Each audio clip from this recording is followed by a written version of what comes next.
чемпионате мира по поясной борьбе куреш, который состоялся в Татарстане, принимали участие 250 спортсменов из 29 стран.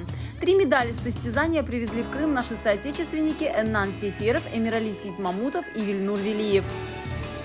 За второе место награждается Велиев Вильнур.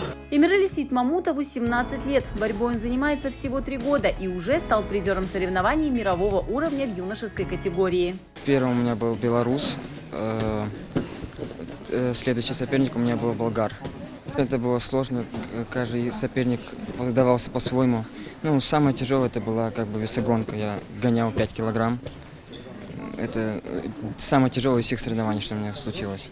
Следующее соревнование на чемпионате мира постараюсь занять первое место.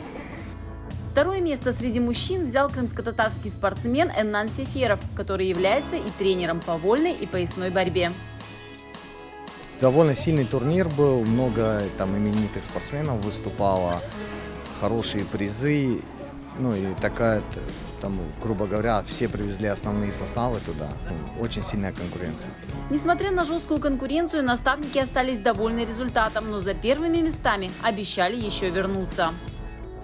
В целом мы довольны результатом и будем стараться привозить и дальше медали, то есть продолжим работу.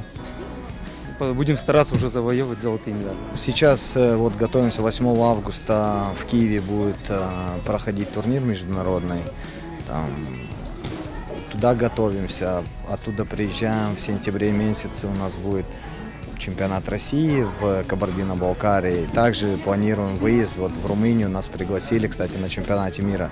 Команда с Румынии была, вот там тоже с руководством переговорили, вот они пригласили, у них будет проходить Кубок Черного моря, вот еще будем отборемся, наверное, там, иншаллах.